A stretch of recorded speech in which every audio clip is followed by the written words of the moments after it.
নামাজ পড়লে আল্লাহ জান্নাতে দেবে এরকম একটা আয়াতও আমার চোখে ধরা পড়েনি।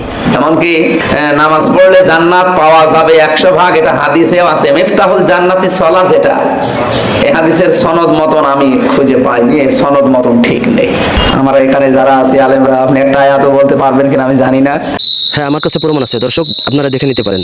মানুষ আল্লাহর নিকটবর্তী যাবে কোন মাধ্যমে, সে মাধ্যমটাও আল্লাহ জানিয়ে দিয়েছেন। অসজুদ, সেজদা দাও, অক্তারিব, আমার নিকটে চলে আসো।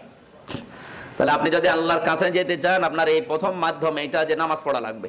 সেজদা ছাড়া আল্লাহর কাছে যাওয়া যায় না। আর আপনি যে আল্লাহর বান্দা, আপনাকে হাত দিয়ে, কপাল দিয়ে, নাক দিয়ে, মুখ দিয়ে যে সেজদা দেওয়ার মতো বডি ফিটনেস আল্লাহ বানিয়েছে, এ দেখলেই বোঝা যায়। কিয়ামতের দিন সর্বপ্রথম আল্লাহ আপনার কাছ থেকে নামাজের হিসাব, সেজদার হিসাব নেবেন, এটা ঠিক আছে। আমরা এখান থেকে যেটা নিতে চাই যে আল্লাহর কাছে আমরা যদি যেতে চাই, নামাজ পড়া লাগবে, সেজদা দেওয়া লাগবে, এর বিকল্প আর কিচ্ছু নেই।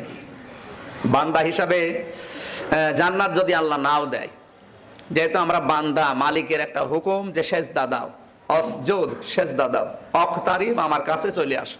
আল্লাহ চায় যে বান্দা আমার কাছে আসুক, সে